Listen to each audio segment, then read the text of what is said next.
Welcome to Fintech Family Hour, folks. This is Zach Anderson Pettit, U.S. Content Director at Money 2020 by day, your host by night.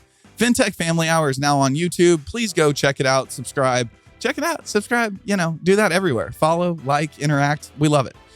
Our guest this week is Kamran Ansari, an operator, individual investor, and partner at Headline Ventures.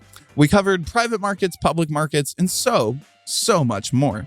He's convinced Stripe isn't going public in 2024 and has many other hot takes that we kind of debated about, kind of just talked about, but it was fascinating and a wide-ranging conversation.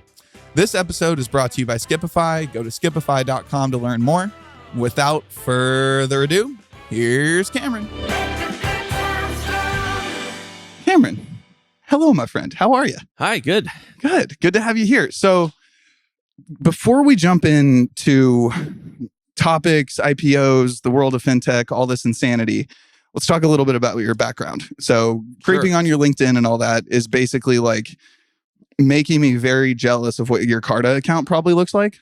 Ah, yes. Just going through all those private investor kind of moments. So give us not the maybe the whole thing, but a good portion of your story. How'd you get to where you are? How'd you become a VC? All that. Sure. Look, I don't think anyone, grows up and tells their elementary school teacher that they want to be a VC when they grow up. Probably not even sure that they know what that means or what that is. So I think you kind of, I don't want to say you end up as a VC, like as if, it's some awful thing, but like, I think later in your life, you kind of like, oh, that's something that'd be cool to do. But I, have spent the past 20 years in tech, both as an operator and an investor. And I think it's actually been valuable, like yourself, to actually have been on the other side and been, in offices like this and open desks and no pretense with, crummy snacks and whatever. Although the snacks are beautiful, thank you. But to have lived kind of that frugal startup lifestyle, and I've done that now 3 times, which is useful. And I started as a VC originally in Silicon Valley in 2007, like very different era. We can talk a lot about that if you like, but it was like cottage industry almost then, which is hard to believe. But we were in the same parking lot as Sequoia and a bunch of other firms. And back then, those firms did not have growth funds. And I was at a firm that was called, at the time, it was called Lehman Brothers Venture Partners. For those of you who don't know, we Lehman have Brothers to unpack no that. longer exists. Yeah. Say more, please. It's an old brand. But the firm rebranded to Tenaya and it still exists and it has done well.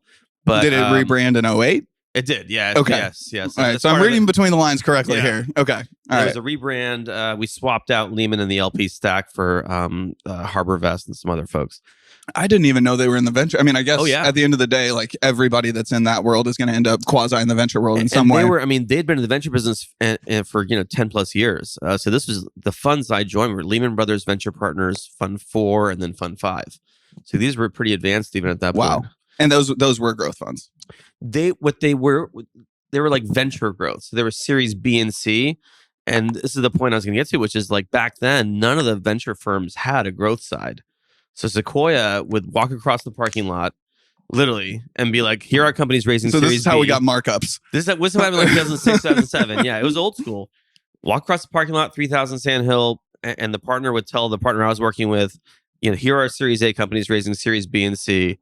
Are any interesting? And you kind of like sell their wares and you kind of pick and choose. And sometimes you have to take like the dog to get the jewel, But that was kind of the deal flow that we had. And at that time, the only other firm doing that was it was this firm, Lehman Venture Partners, which became Tenaya. There was a firm called DAG that was doing it.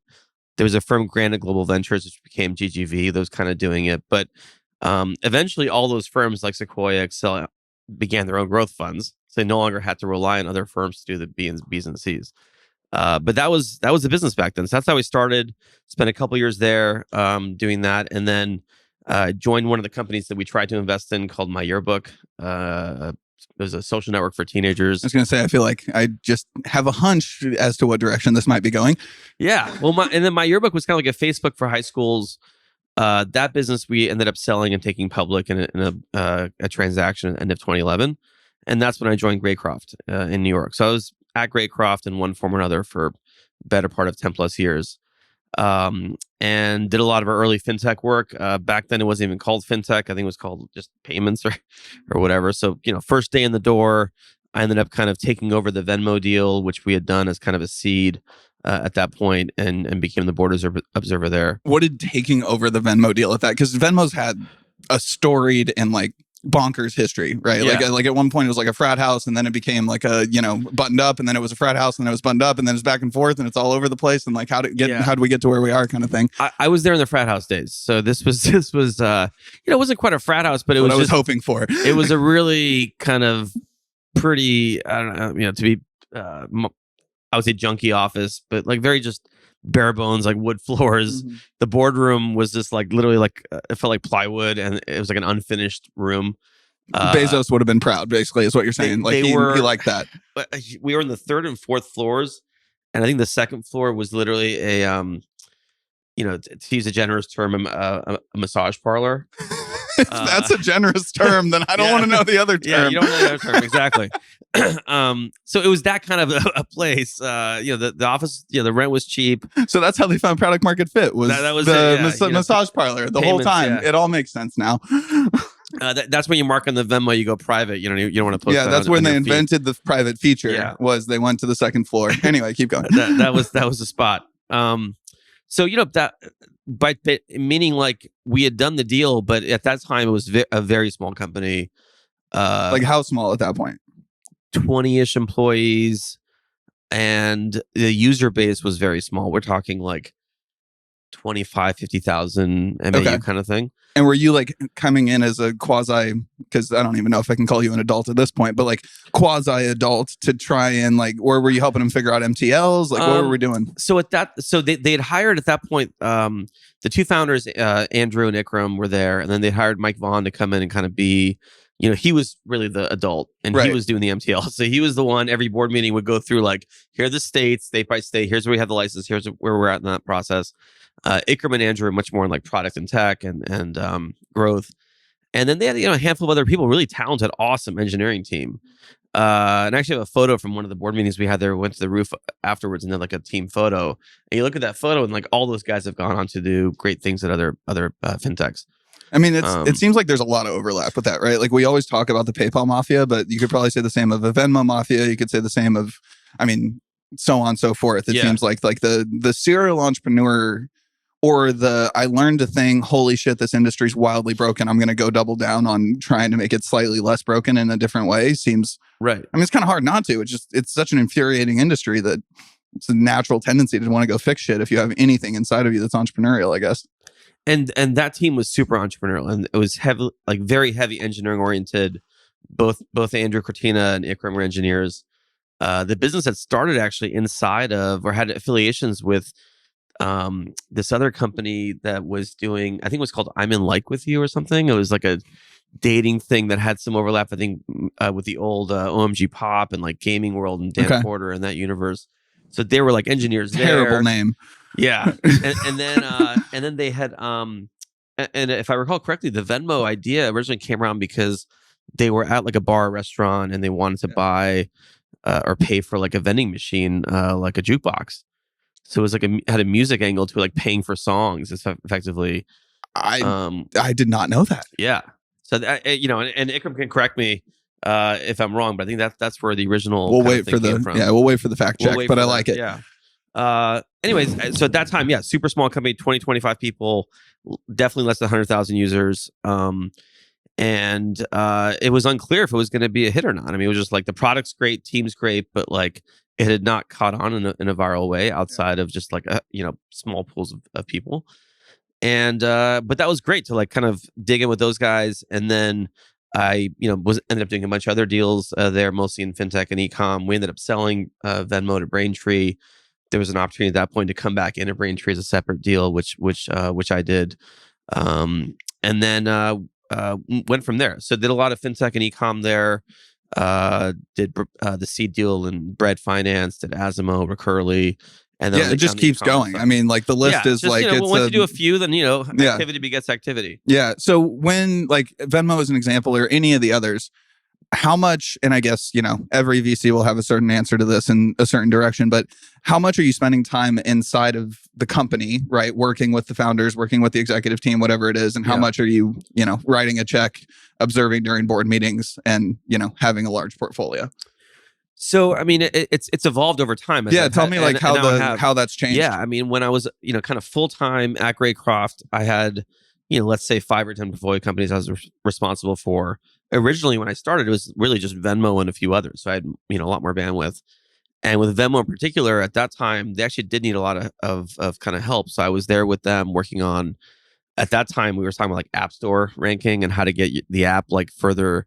Growth hacking, how I miss you. Oh yeah, but I mean back then again, it was sort of there were things you could do like if you dropped the new version of the app, if within the first hour or two you had everyone in like all the investors and their friends and everyone who worked at like Excel and like all the firms that were involved, if everyone updated the app and wrote a review within the first hour or two, the Apple algorithms would pick that up. And so we knew these little hacks like that, and I was working with them on that because we had done that at my prior company, my yearbook, and we kind of knew how that worked. So I was helping them with some of that, helping them with fundraising, putting the pitch deck together as we're kind of going back out, and then eventually, Excel did a lot of the heavy lifting here. I'll be honest with the deal with Braintree, but we had other buyers in the mix at that time too, that did not work out. I think at one point they were talking to Facebook. In fact. That would have been interesting. That would have been a different world today. It would have been a different world. But, honestly, let's just assume like someone like that had bought it. I'm not sure if the app and the team would have survived. I think the marriage of Venmo and Braintree had a unique symbiosis that was singular because like the Braintree team had a lot of kind of great business acumen, a strong business model and revenue, B2B. Venmo, fully consumer, at that time did not have really a revenue model that was making a ton of money, so it was still burning cash. So having the two kind of balance each other out really worked well. Yeah, I mean, it's a very Cash Appy, Squarey kind of, or Block, sorry, relationship sort of thing. It makes a lot of sense. And so the two companies really helped each other. And then, of course, the whole thing got bought by PayPal within a short amount of time. And, the rest is history. What was the most formative kind of in your years of operating? I mean, I know you were corporate development at Pinterest at one point, right? Yeah.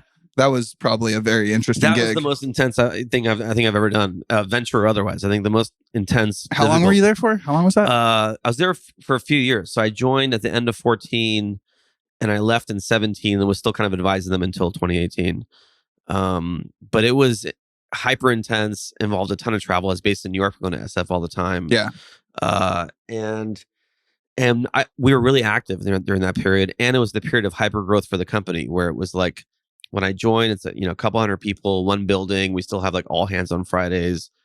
To when I was leaving, it was like a couple thousand, 7-8 different buildings. Yeah. And what was your remit? How much of it was go acquire and how much of it was think about an off ramp, just knowing your background? So very little of it was about that, the latter part. At that time, there was no real thought of. I mean, so it was an actual corporate development job. It wasn't corporate development. It wasn't like think about selling the company under the guise of corporate development. Okay, cool. Cool. I mean, you never know, Yeah. There was no, it was really because they had done a handful of smaller deals and they had people kind of moonlighting in the role for like 6 months or a year. Like Sarah Tavel did it for a while and she's great. Mike Yamartino, who now runs Route, he did it. Mike Yang, who was actually ended up being my boss, he was the guy that kind of started the group and did it. And he used to be at Google under Drummond. So like there were all these great people that had done it for 6, 9, 12 months, but then they were like, okay, we want to finally like have someone who's like in the seat, full-time, dedicated. Yeah. So that's when I came in and we were hyperactive. We were the most active amongst private companies, tied with, I think, Uber and Dropbox. I think we each did like 9 or 10 deals in those I did not know that at all. What did those acquisitions look like? So and did it have anything to do with your fintech like knowledge or like payments knowledge? I'm trying to think of any of them. A couple of them had like checkout aspects to them, but there were more. It was a variety of stuff around commerce, search, discovery, AI. A couple of them were like design and content oriented. And it was a lot of them were for the teams, right? It was like we didn't keep a lot of the products except for one where we bought Instapaper. The that one I remember. That's why I'm so curious about it. And like when you said that you're one of the most active, like I don't think of Pinterest, like layering on a whole bunch of Legos on top of it. Small. Like it was, so it was a talent acquisition thing more than anything else. But at that time, like Yahoo was doing these deals where they would buy, just like 10 engineers, right? Like, we want 10 mobile devs. It's an acqui-hire. This wasn't that. This was more like, hey, we really want to get senior person X in the building. They will never apply for a role. They'll never apply to our LinkedIn, messages. They have a company. So if we could like maybe pick up their company, Wow. grab a few of their folks, and then get that person plus, one other to run engineering or, product for a certain area. So that was the idea. So I always called it wasn't acqui-hire. It was like, sequa hire or execu hire. Like you really wanted like someone that you thought could be that kind of level talent in the building.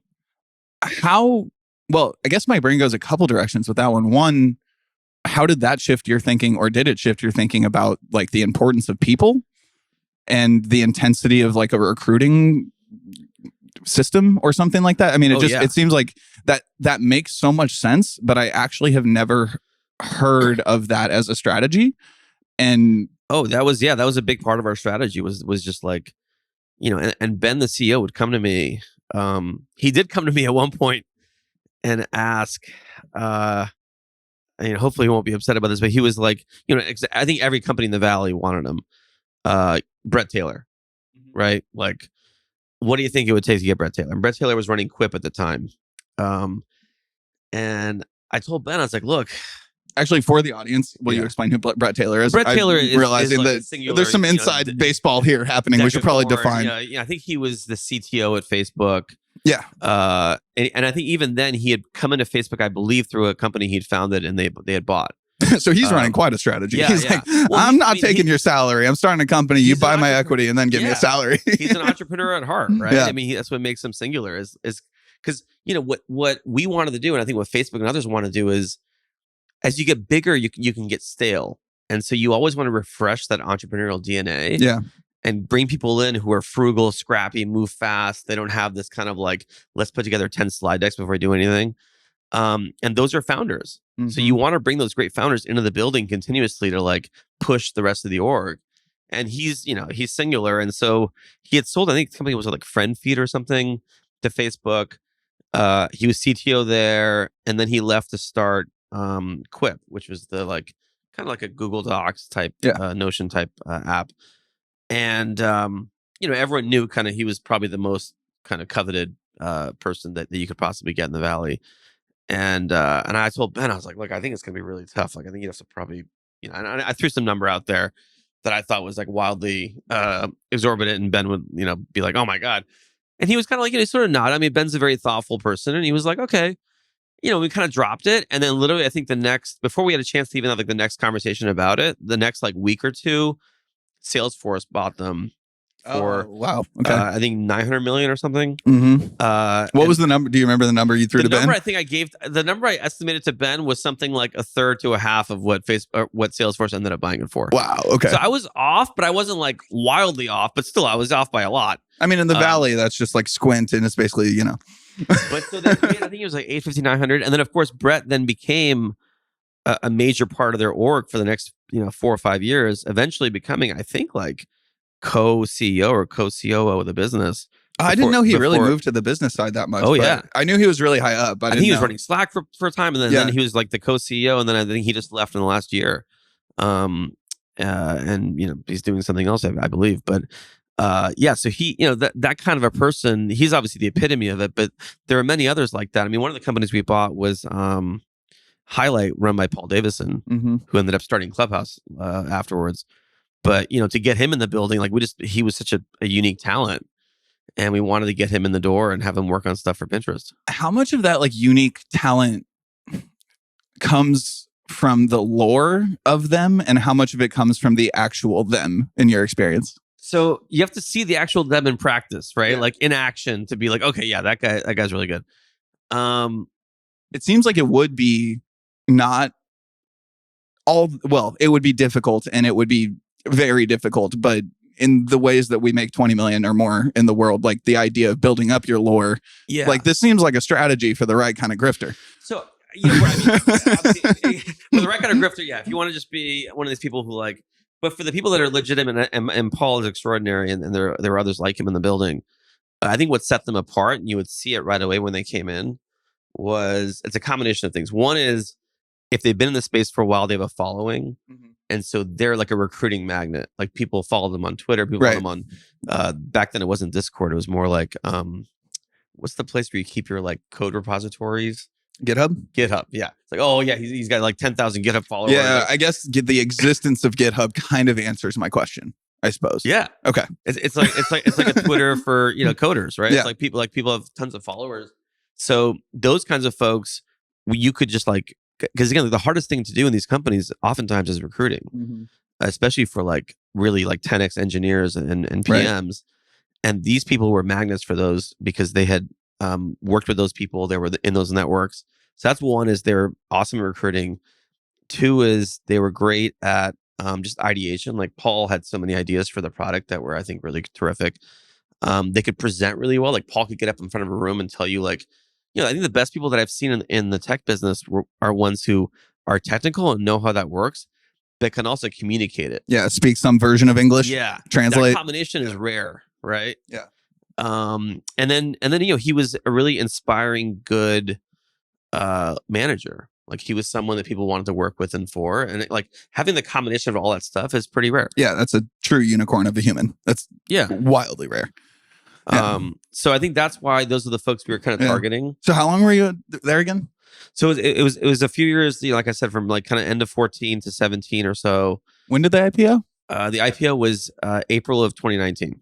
Okay. So, I mean, when I was there, it was always kind of in the back of people's minds. I remember being in like conference rooms like this and seeing the stack of S1s in the corner for like Twitter and Facebook and like, those that had come before us. And so obviously the finance team was, had that in the back of their mind, and we were starting to kind of look at that stuff. But it was really all about growth that time and just kind of bringing people in the building. And the one thing that we did not do that, I think I always wish we had done is, if you think about the way that Google and Facebook built their businesses, and let's not get cute, they're ad tech companies. Like they make their money on advertising technology. They take all of the VC dollars that you guys plow into the companies. Yes. Yeah. And they show ads to humans, and humans pay for those ads, and that's what pays the bills. And then they have all their cool stuff that you can message people and search and do stuff. Yeah. But like, and people are always like, oh, I hate ad tech. Like as investors, I'm like, ad tech's like the corner of like the internet economy. So the Google bought DoubleClick, AdMeld, a number of companies that underlies a lot of their ad tech. Facebook similarly bought, I think, Atlas and a bunch of companies that have worked with them on building out their ad tech. And so at Pinterest, we were like, well, we can either build everything from scratch or buy some assets. A lot of the best assets at that time were already purchased. So it wasn't like there was that much left out there. But we did look at a few things that I thought would have accelerated the business significantly. And we never ended up pulling the trigger on one of those. And so it meant, I think, that Pinterest had to really spend from like 2017, 18 until just the last couple of years building the entire stack from scratch. And a couple, sometimes like doing it over again to try to get to like some level of parity with the bigger platforms. So I think that was one area where we could have probably accelerated things if we bought something. Yeah, I don't think you're telling any secrets, right? Like the idea that Pinterest was an amazing product that needed to figure out how to monetize through shopping or what advertisement or whatever you want to call it. But like there needed to be a payment that happened on the site or some kind of like, click through to something that's going to create revenue. Like that has always been the elephant in the room at the end of the day. Makes total sense. This episode of Fintech Family Hour is brought to you by Skipfy. You'll get to hear much more about Skipfy in the coming months here on Fintech Family Hour and why they've caught the attention of some of the smartest leaders in payments. Their CEO, Rith Martin, will be joining us on our next episode. Not this one, but wait a week. Here he comes, live from New York Fintech Week. I promise you that one is a treat and one of the more unique episodes I've ever done. Standing out on a pier, stretching, trying to make sure our backs don't hurt. It was a good time. But if you're not familiar with Skipfy, it's a next generation digital wallet that connects financial institutions with merchants and shoppers at the moment of purchase for the first time, allowing for a friction-free shopping experience for cardholders wherever they shop. Skipfy's connected wallet, integrated at the merchant level, is used by banks to customize the shopper journey with points offers, merchant rewards, and alternative payment methods. With Skipfy, banks are able to increase their share of wallet and authorize up to 99 99%, hold on, my voice can get higher, 99% of transactions without any increase in fraud. You heard that right, folks. With financial institution partners like Amex, Synchrony, and most recently, Visa, this fintech is well on its way to checkout domination. That's right, I said it. To learn more and get personalized demo of Skipfy's connected wallet, go to skipfy.com. So I want to transition actually to, we're kind of talking private markets, public markets. The wonderful Libby that's sitting in the corner for listeners and watchers. Now you know Libby's in the room and why. If you are watching, I keep looking at the corner of the room. Sent over a couple things that you have been thinking about writing and just kind of like top of mind for you recently. Okay, yeah. And one of them is Stripe will not IPO in 2024. You didn't even put a period at the end of the sentence. You said period, and then you said period. Oh, so, did I do that? Maybe yeah, Stripe will not IPO in 2024. Period, using the word period. Oh, period. The word. Okay, yeah. I wanted for extra. No, it was not a typo. All, it was just all caps. Yeah, it was extra emphasis. Yeah. So unpack that for me, because I think a lot of people in the world are very convinced that's going to happen before the end of the year. So it's a few things. One is that they raised 2 back-to-back rounds of capital, right? They did one last year, which was largely not a fundraising event. It was like for their tax offset for their that was such an interesting thing for everybody. Like the pontification around that was hilarious, and then we all came around full circle, and we were like, "Oh, it didn't matter. Okay, keep going." Well, it mattered, but a very generous thing to do, right? For them to retain employees and make sure that they didn't have some massive tax overhang. Yeah. I like how you say generous, and then it's like to maintain employees and avoid taxes. But yes, they can go together. Right. They can go together. I think it goes hand in hand. Yeah. So they did that, and then did most recently another round, which was more of a fundraising event and actually helped with getting some early folks liquidity, but also getting more capital for the business. So I think from a cash position, they're relatively okay. I don't think there's like some burning need to raise cash. Right. I mean, an IPO, it basically does 3 things. One is raises cash. 2 is it's a marketing and publicity event. Like, hey, here we are. It's like a big coming out party, like quinceañera, whatever. Yeah. They don't need that. Everyone's heard of Stripe. They don't need the cash. I love the idea of an IPO being a quinceañera. I mean, it's a big like. I'm with you. It's just hilarious. The one that IPO'd. I mean, Reddit. We heard of like Astera Labs. Like, I never heard of Astera Lab, whatever. It's so funny. All of a sudden, I've gotten to know the NYSE team recently, and like we filmed a video there last week, and just like being on the floor there is the most fascinating thing, because you just realize like capitalism is fucking broad. Like the amount of companies out there and the amount of unsexiness that exists, and like their creativity around trying to make it there was like some I think it was like an oil company or something like that, and they had a very like Texan name, and the guy was getting interviewed on the floor, and he just had a he does not wear a cowboy hat. He was in a suit, but he put a cowboy hat on to try and like turn it into this thing. Yeah, you got to brand it. Yeah, it makes sense. It makes sense. Yeah. But the truth is, though, at the same time, there are only like 5,000 public companies in America. Like, it's crazy how few there are relative to like the millions of SMBs and startups. So to get to that moment is extremely unique. And it is a ton of exposure. Like, all of a sudden, all these hedge funds, CNBC, Bloomberg, everybody, like, all of a sudden now knows the name Astera Labs or whatever that Texan like company that you saw. I think it was called Lasso something. Yeah. Anyway. It's like, and then what do you do, Lasso? Something. Oh, actually, let me tell you what we do. Yeah. So it's a marketing event. It's a fundraising event. It's a liquidity event for early employees and investors. And importantly, and this is something I thought a lot about at Pinterest, which made my time a little difficult, was when you're private, it's using stock for transactions can be very tricky, because you're doing this whole, song and dance around. Well, what's your stock worth? Well, the last 400A was this. Like, our last private round with Andreessen was this. Like, whereas if you're public, that stock trades every day, every minute. Everyone knows exactly what it's worth. Yep. So if I'm offering you stock for your startup or your company or your employees, you know exactly what. And so that's a huge benefit. You have currency to spend for talent and for acquisition. So those are the 4 reasons to do it. They don't need the cash right now. They don't need the marketing. The liquidity, I think, just had some happen with his last fundraise. The currency could be interesting for M&A and paying people. But like, again, so I think there's no urgency. So that's the broader thing. And then 2, they have all these business lines they're trying to grow into. Yeah. Their processing business is a blockbuster. There's no question about it. But they want to add, card issuing, more like B2B payments. They want to add potentially, I think they have a working capital product they're trying to add, or they have added subscription billing. There's all these like other things they're trying to get into. And none of the other things have really like caught on in the same way as processing. So is your theory basically that one or two of those needs to catch on and then the multiple is just going to be even more bonkers? Is that kind of the thought? I think they want to wait until, and not have the scrutiny, because like, once you're public, then like it's just the stock can be hugely volatile. If you miss a quarter on your card issuing product, everyone's like, oh, Stripe's card issuing product isn't working. And card issuance / banking as a service / embedded finance, whatever the hell you want to call it, it's an interesting time. And with the policy really, and regulation there. Yeah, super volatile right now. So I think they want to have one or two of those other things kind of grow into something more stable, so they can say, look, we're not just a processing business. We also have these other business lines that are doing really well. Yeah. So what's your prognostication around, like, I guess, the broader fintech market, right? I think as people talk about IPOs that are likely impending, like Plaid and Stripe are the two that I think people just name over and over and over again. Chime, sure. That one I'm super skeptical of.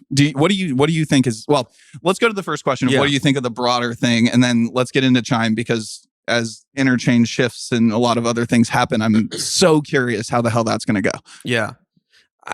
So in terms of fintech IPOs, I'm trying to think of the last big one that came out, because we had for a while, I mean, there was like Reddit because of the GameStop thing. No, I got nothing. Well, it was like, Affirm came out and Marqeta, and there were a handful of names that came out kind of one after the other. Upstart, the lending one for student loans. All those were a couple years ago? Yeah, a couple years ago. Yeah. And then some of the SPACs like MoneyLion and NerdWallet, or not NerdWallet. Actually, maybe NerdWallet came out too. You're invested in Better, right? Better came out via SPAC last year. So a handful of names have come out, but there hasn't been like a big blockbuster IPO in the fintech space. Maybe Affirm was the biggest one in the last few years. I feel like it's the one that's probably gone the best with the best brand and has like the most respect and longevity associated with it. Yeah, it's done well. I mean, but that had a rough time too. If you followed the stock, it was like up and then down, and then and then at the same time, we had sold my company Bread Finance to Alliance Data, and that's had a similar thing, but now it's kind of stabilized. So I think that it hasn't been like an arms open market for fintech companies to go public. So I think we're in a bit of a waiting period until like the first one of any note comes out. And I think that might actually be, we have to look across the pond to maybe Klarna. Klarna could be first. Where do you think they would list? I'm guessing that they'd probably list, I think they'd probably list in New York, and then maybe cross list in the Swedish exchange or whatever, somewhere else or London. Yeah. But that's why I'm like, I don't see that being a LSE brand. Like, I think it's either NASDAQ or New York Stock Exchange, it's a US listing, and then they do like the thing where you double list. However that works. I don't totally understand that honestly. That's for your next it's a different podcast. Somebody else that question. Yeah. And then Revolut, I hear, is further behind because Revolut's still got some stuff to figure out. Well, that kind of brings us to the Chime thing, right? It's like Chime thing. Yeah, so it's like you got Revolut, you got Chime, you got some of these like the NeoBanks that have made it out of infancy and into anything serious, but still don't have charters, right? Like at the end of the day, or at least, well, I guess Revolut does even in the US, and their own bank charter. Is that what you're saying? Yeah. How do you think that? How do you think the neobank world is going to function going private to public? And also, what do you think about the neobank world in general? Like, do you think that there's going to be a new set of upstarts? Because it seems like everybody's very anti, like, well, we don't want to do anything in consumer. We don't want to do anything that, like, Chime already did that kind of a thing. But it also kind of feels at the same time like maybe it's time for a resurrection of neobanks. Maybe it's actually a good time to lean into it. I don't know. Okay, so there's a lot there. So one thing, answer all of the questions. Forget none. One thing, I'll have to come back to you. One thing I will say is that in the venture career, I've noticed that the times where everyone has a consensus that like a certain sector is bad, it's the best time to start it. The best time to invest or start. Yeah, so like consumer fintech is bad right now. Like it's like out of favor. But also, by the way, ad tech, D2C e-commerce, like it used to be crypto. Crypto's kind of back a little bit. But like, lending, everyone's always hated lending. But what are you saying? This is cyclical? Well, I just think like, and that's like, but again, like, let's not get cute. Like Affirm lends, like Upstart lends, like Visa and MasterCard are kind of lenders, like, so let's not. Lending is associated with the best and largest outcomes associated with finance. And if you can't figure it out, it's really hard to be a high multiple at the very least. Like you can go public, whatever. And this is my biggest thing about Chime. And it's like how much of their revenue is based on interchange and the ability for like, we saw the recent settlement with in terms of like interchange being decreased at certain places and capped. And like you look across the pond at the way that interchange works there and like actually regulated interchange and like could that come? I mean, I think we have enough lobbying power that we won't get to that point. But like, is that scary in the long term? Like just depending on that one? I mean, are regulators coming for the sort of the extra fat around interchange that all these companies have been collecting? But at the same time, like, these companies, Visa, MasterCard, Stripe, Braintree, like, they've invested real dollars in CapEx and infrastructure in, compliance, fraud maintenance, KYC, KY, all these things are not trivial. So there is a ton of value they're adding. So you have to compensate them for that value. So I don't think you're going to, in the US, see interchange get depleted much more. I mean, it's already at 2.9 is kind of the cap or whatever the average is. So I think that'll stay relatively stable.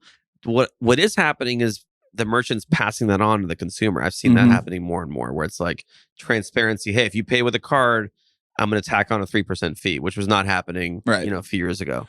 I guess the larger question is the revenue mix diverse enough and strong enough for a Chime? And we're picking on Chime, but like really any of these neobanks, right? Like they're adding on credit building, they're adding on some things along those lines and like small dollar loans. But at this point, I'm unaware of any of the super consumer oriented ones we're talking about doing mortgage or anything like that, right? Like they might have like a deal with Better or whatever it is, but like for them to actually vertically integrate and monetize that in a way to be a long-term public company, like, are you nervous about that idea? I guess I'm just trying to understand. If you think about it, like if you think about traditional banks like B of A and Chase, I mean, they're not really like, I mean, they make some money in interchange, but you're right. I mean, the majority of their money is off like the lending and the yields on the assets under management and all that.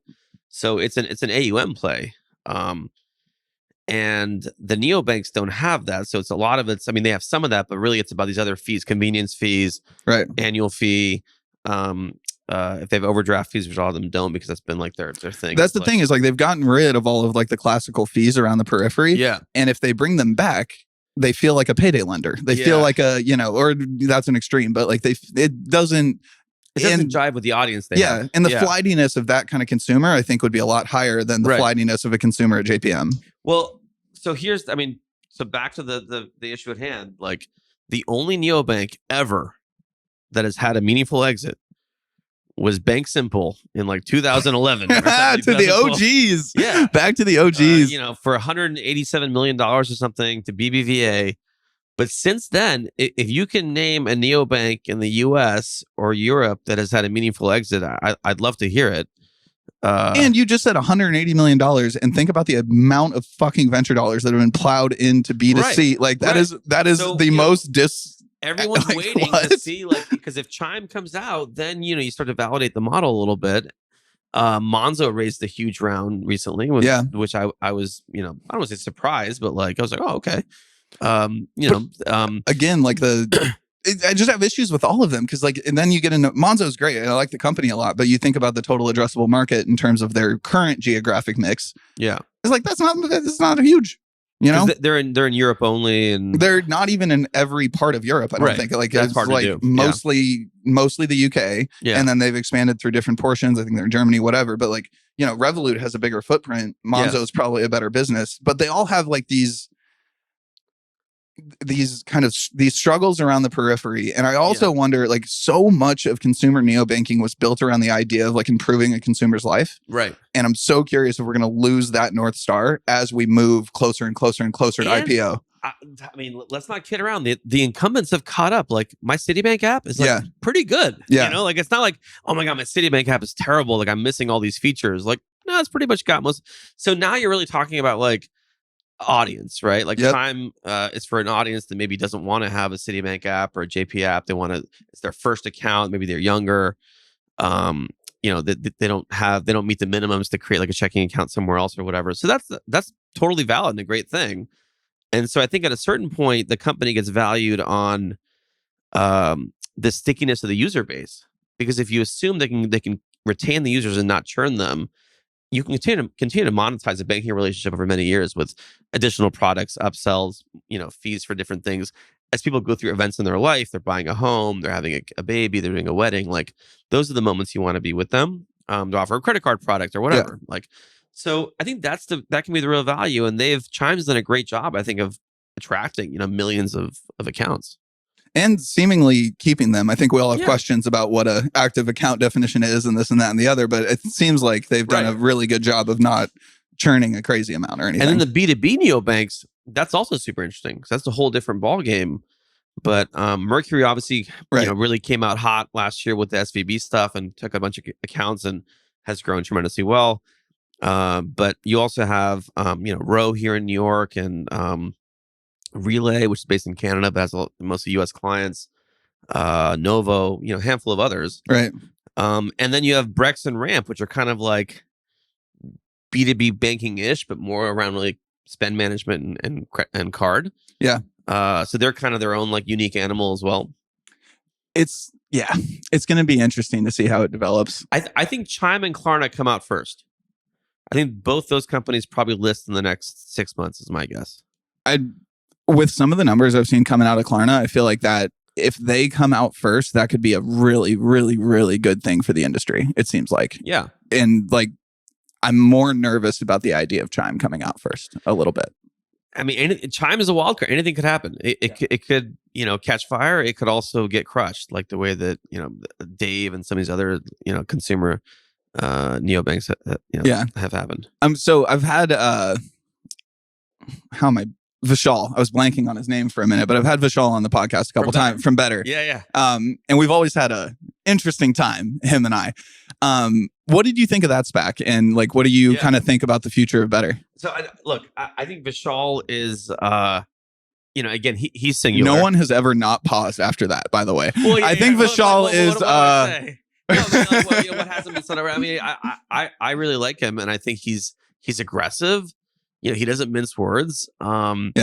He built a monster of a business from like zero to where it got to, and even like the scaled back version is still like a pretty meaningful business. A larger business than I've ever built, or most of us are ever going to build. And I think what that company does today is they're essentially, in some ways, waiting for the interest rates to come back in line. And so it's like, look, we have cash in the bank. We're going to hang out and maintain the current business we have. And when, the sun comes out, we're going to make hay. Like that's. As in so I've heard a couple different versions of it. Like one being that, the technology underlying Better, that they will sell that to other institutions and that will become the biggest part of the business. Similar to like what Blend does? Yeah, sort of thing. I was not expecting you to really say that, because the idea of them getting really deep back into origination or even into refi, depending on kind of what's going on, like that's an interesting perspective. I mean, it's down the line for sure. It's not happening tomorrow. Yeah, but it's also one of those things that is cyclical. Yes. And at the end of the day, if you're skating to where the puck's going to be, and if that software business is actually growing at a solid clip, which, to be candid, since interviewing him in Vegas, I haven't totally kept up, but I know the software is good enough. I'm sure it's generally growing. Yeah. And if you have this thing in your back pocket that's like, and we have all of the licenses and everything else associated to, really hit the gas when it's time to hit the gas. It's actually really interesting. I mean, that was the origination refi was obviously what. Yeah, that's what grew them initially. Right. All the massive growth the last few years. That, hit a wall once the rates went up. So now I think you can diversify the business by adding these other things. I think they've had other products like HELOC and other things that they're working on. And I think they bought a UK business as well to kind of supplement some of the stuff they're doing. Oh, I didn't know that. Okay. Yeah. So I think he wants to be able to see if they can offer maybe mortgage there or do other things there. So I think there's other growth vectors for them while they kind of ride out this cycle. Now, if you're really looking down the line, then it's like, okay, well, let's just say the interest rates come back and they're lower. And all of a sudden, they're demolishing it again with like a ton of mortgage origination. But that itself is cyclical. So it's like, how do you make this like not just a 2-3 year play, but like a 5, 10, 20 year play? Yeah, and that's where I think you have to diversify into the other areas. Yeah, it seems like it's such a fascinating thing to me. One of the things that I asked him, I interviewed him in Vegas at Money 2020 on stage, and one of the things I think I can't remember how I phrased it, but I called him an asshole. And I was basically like something along the lines like you're fintech's like favorite person to hate. Like everyone loves to hate you generally. Oh yeah, there's been a whole meme around him. Yeah, where people like think he's a jerk. Yeah, yeah, and he's just wildly unique. I don't even know if I have a question out of this. It's more just like that individual and the idea that founders are gonna be always nice, loving, tender, cuddly bears is just like it. Like I want that to be true. Like I wish everybody like Zach Perret from Plaid like says 3 words a day and they're the most meaningful words you've ever heard in your life. Right. And he's just like a lover, you know? Yeah, But he's like, great. But I don't see him like cutting your throat in a back alley in some of the times that you have to, right? And I think he is capable of that. And I think he puts himself around people that are capable of that. And Zach balances himself out well. But that's the most interesting part about like the cultural dynamic for me is like, he's almost like Mortgage's Elon or something like that, where like he's built this big business. He's got a hell of a future, but the perception of him is so as being tough and you know, aggressive. And like, I mean, some of the best tech founders are not cuddly bears. Like Steve Jobs was not like a warm and fuzzy guy. Well, yeah, once you've passed on, it's easier to write a different version of history. But no, there was no version of him that was really cuddly. Not really, and so. I've worked with all kinds of founders. I've worked with founders who are, much sort of more genteel and low key, and others who are a lot more aggressive and like have a lot more bravado.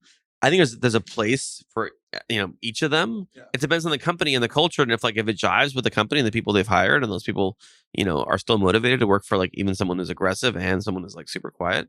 I think there's a place for that, right? It's like being an extrovert or introvert. Like society is a place for you. Yeah, I feel like Vishal's like a wartime CEO that like it becomes peace, and he's like, no, we will fucking make war. Yeah. Like war will happen. But anyway, that may be true. But again, I admire his aggressive. I think at the end of the day, I'd rather have someone who's aggressive than someone who's passive. 100%. Yeah, if you're writing a check into the company. Yeah. I mean, this is, it is war. Yeah, and it's not fucking easy as a thing that I think sometimes we forget. So one of the other things that you sent across, and it's not really like a specific question, but it was just like some thoughts about the Discover deal, / Capital One Discover in general. Well, forgot about that. I mean, honestly, is dude, that still happening? I'm not gonna say I forgot about it, but like kind of forgot about it. Right. I'm with you. What do you think is gonna happen there? So I actually, and I think I wrote there, I do think it's going to get approved from regulatory perspective. I think it's a super smart deal. I think Discover is this kind of a little bit under the radar, like crown jewel asset, because they have, a network that is not as robust as Visa and MasterCard, but like still exists, is strong. Like, you go on any restaurant around here, you're likely to see a Discover logo, like that sticker in the window.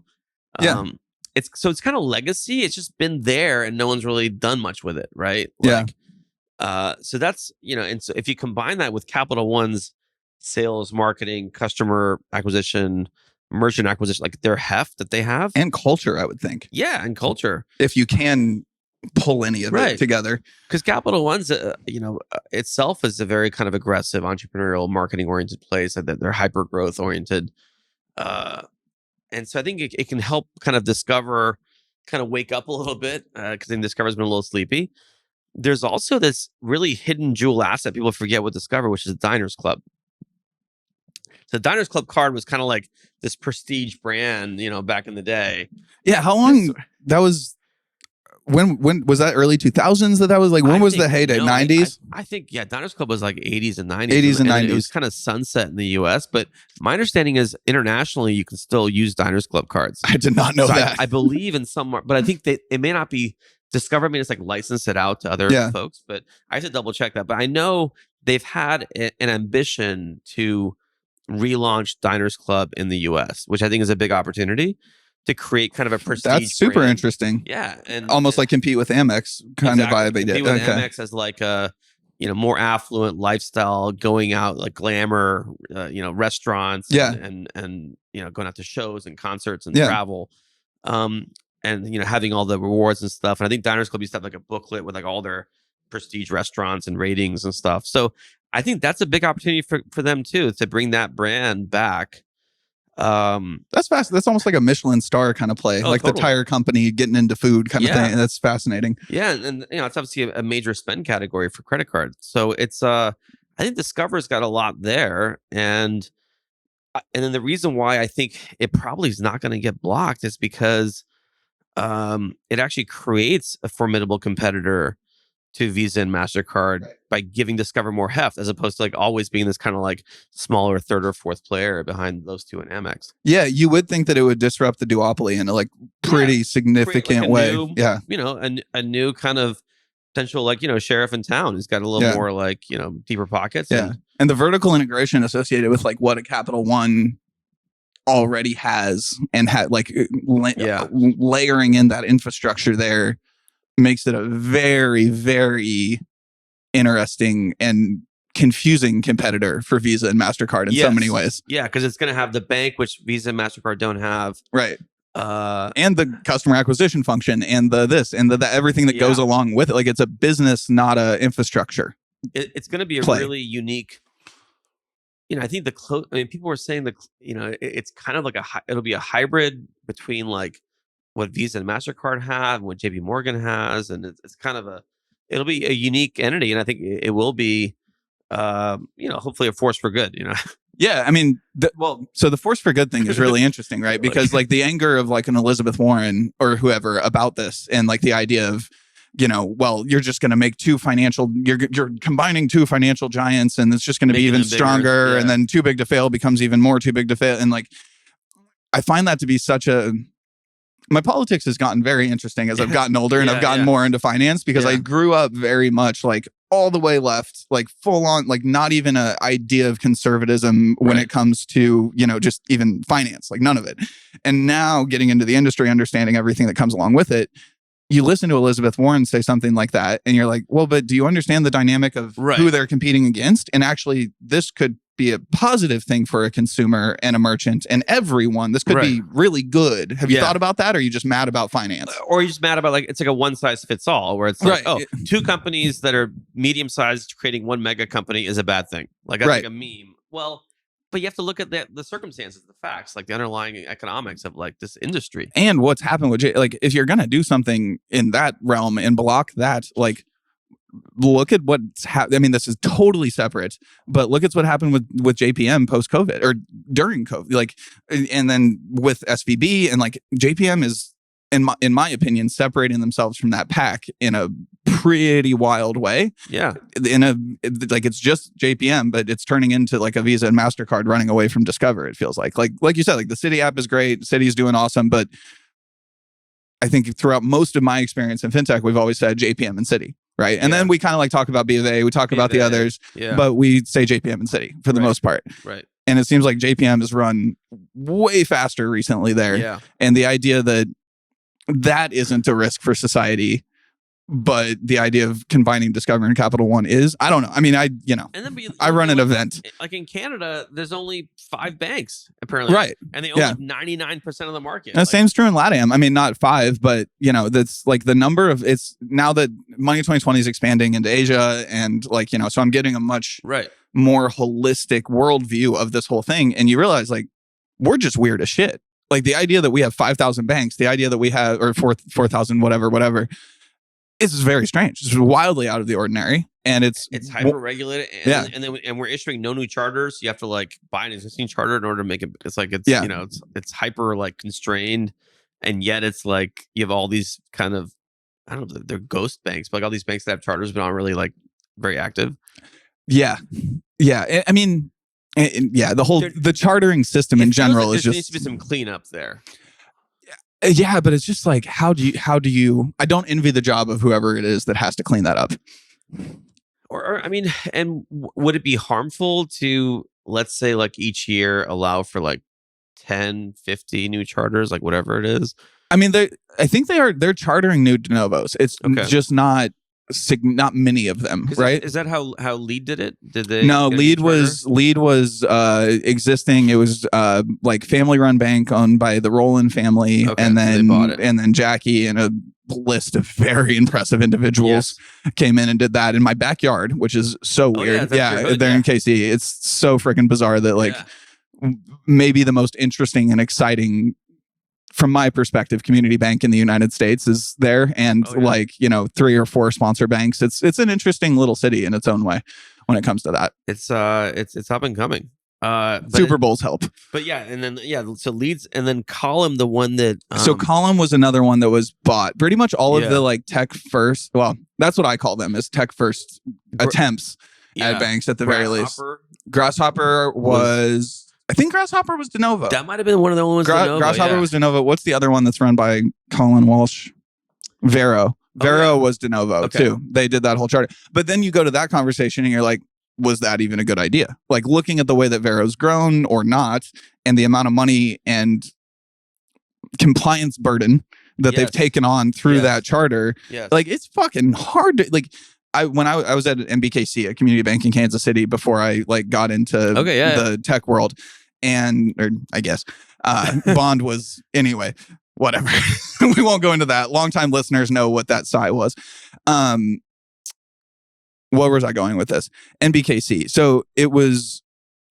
Where was I going with this? My anger about Bond side-railed me. Cost and regulatory. Was it worth it? So one of the things that my CEO like helped, I was like, what? How do you start a bank? Like, what does that actually encompass? Right? Like, and it's a question that you would think that everybody in our space would know the answer to, but in my experience, like, nobody but community bankers really, and regulators, have a really real sense of what that looks like, because you can't start a new JPM, really. I mean, you got to start it down here. And it's like the amount of money you have to raise to open the doors to just take deposits. You can't lend. You can't, like, it's like, $30-40 million for a de novo bank to open the doors. Have the balance sheet. You just have the balance sheet, hire some people, whatever. You spend a couple million on CapEx. The rest is literally just the balance sheet. And then at that point, like, your balance sheet isn't even strong enough to lend. You can only take in deposits. You just got to go out in the community and be like, oh, this billionaire, this billionaire, this billionaire. Okay, finally we can now do $1,000 loan like 10 years later. It's the difficulty of it is understated to a wild degree, and I feel like it's what slowed Vero down more than anything. So and that brings me back to the Chime thing, where I'm like, I'm talking out of one side of my mouth about Chime functioning too much on interchange, and the other side of my mouth about Vero moving too slow because of the bank charter. But like, I don't know, it's just interesting. You got to, in some ways, you got to pick one or the other. I mean, it'd be nice to have both. But yeah, I mean, you think this is why, like, in the simplest terms, like, we talk about fintech, but fintech really is. It's the fundamental, like, fintech component, the base block layer of fintech is the bank. So it's like some organization entity that takes money in and gives money out, like, whether it be lending, payments, like, so that's it, like, brass tacks. So everything else is all like things around the edges here, but like that is the core unit. Yeah, like, do you have net interest margin or not? Right? Like, that's the question at the end of the day. But again, but banks have multiple ways to make money. So I think it's okay if someone is a neobank and has a more asset light model and doesn't need all these branches and whatever to generate revenue from just some maybe some small interest amount, but like really it's like fees and interchange and other things. Yeah, it's going to be interesting to see how it develops. And I think we're coming right up on time. So tell us a little bit about, like, how to find you, the day job, what you're investing in day to day. Like, now that we're at the end of it, let's talk about you. I have a new film coming out. Thank you. Right, exactly. Plug it. Plug everything. So I invest full time, day in and day out. Do pre-seed and seed kind of on my own. I have a small vehicle I run, and then anything later, Series A, B, and beyond. I'm a venture partner now with Headline. It used to be called eVentures. They were our old kind of sister fund at Greycroft for many years. So worked with those guys for a long time. Did a bunch of deals together, like Asimo, like Recurly. We've been hyperactive both at Headline and on my own the last kind of 6-12 months. B2B payments, tax. I love the tax space. Consumer or business or both? Anything. I mean, taxes is such a massive, complicated, like Byzantine area. Yeah, you can blame Kansas City for that too. It's that. So, do you know that background of like H&R Block? No, I can blame Citibank for this. You can blame H&R Block for this. So basically, what happened was there was a it used to be that you could, like the government just knows how much you make and like you didn't have to file taxes, right? Like it would just happen. And then there was a regulation that was created and was significantly lobbied for by H&R Block to basically create the idea that a tax return needed to be created, the taxes need to be filed, like that whole side of it doesn't need to exist. It just exists because of a good amount of lobbying and like some really creative entrepreneurs. And now H&R Block's like nothing like it was, but the whole system is crazy. It's like, it's nuts. You're supposed to like know all these rules and come up with your own, self-reported, massive, like complicated math formula for like what you owe the government, send it to them, and then have them decide whether it's right or not. And then if it's wrong, then you get penalized. It's like the whole thing is crazy. And once you get into like business taxes and things like equity compensation, I mean these things get really. My life is confusing as shit with the day job plus like Skipfy sponsoring this and FSFA, and like it's always very interesting. Come tax season, yes, thank you Skipfy. Come tax season, it's always like it's just the worst part of the year. Yeah, I'm just filing an extension this time because I'm too fucking busy and over it. Oh, extensions that's the way to go because you don't even get half the documents in time if you have like exactly and stuff like that. Yeah. So so tax other spaces, I think B2B payments is a major opportunity. Tax is a major opportunity. Increasingly obvious as the world in BaaS and others getting complicated. Everything around like fraud, compliance, KYC, KYB. That space I think has a ton of opportunity. So those are all exciting sectors in fintech. I'm also, I get spicy. I still do e-commerce. Like you crazy guy. Listen, one of my best performing companies right now is a direct-to-consumer e-commerce business. What is it? I'll give them a shout out. I don't know if you want, but it's a company called Poncho Outdoors. They make men's fishing shirts. They sell them on Instagram or other outlets, TikTok, and they sell them direct-to-consumer on their own site. But that business is crushing it. There's something really, if you can figure out that advertising algorithm and you can get your CAC low enough, like and you have the right niche product, and big market. I mean, I remember when the founder, Clayton, was incredible. He was telling me like how big the market is for fishing shirts. I was like, fishing shirts, incredible. Sexy stuff. Yeah, unbelievable. He's like, if you've been to like Clemson or Auburn, and like every single person there is wearing a fishing shirt. I guess that's true. It's not just for fishing. It's like, that's the like point he made to me is like, are you wearing North Face right now? I was like, yeah. He's like, do you climb glaciers? I was like, no. It's like the new Vineyard Vines is wearing a fishing shirt. Like, it doesn't mean they're fishing today. It's just the shirt. So, and then now he's got Western shirts and a bunch of other stuff. But like, now our next episode will be Cameron's Closet. I mean, I only have 2 or 3 of the fishing shirts because I'm still figuring out sort of, my what do you wear them with? My brand. Yeah. Like, what do I pair it I'm going to do a fishing shirt and a blazer today. And plus, like, because they have the buttons and stuff, it can be a little heavy. Like, it's got the metal clasps. Yeah. It's the price for fashion. You can't wear one, by the way. I think if you like a pacemaker, so you got to be careful. Oh, wow. That is a good disclaimer. The magnetic. Most people that listen to my podcast have heart issues. So that's a good. So just so you know, put that out there. Don't want us to get sued. Yeah. But yeah, so look, e-commerce is still, I think, a big opportunity area, both like commerce tech as well as actual people that make and sell stuff. Yeah, I love it. Cameron, thank you, my friend. All right, thank you. It's been a blast. We'll do it. We'll do it again in like a year. We'll catch up. Cool. Love it.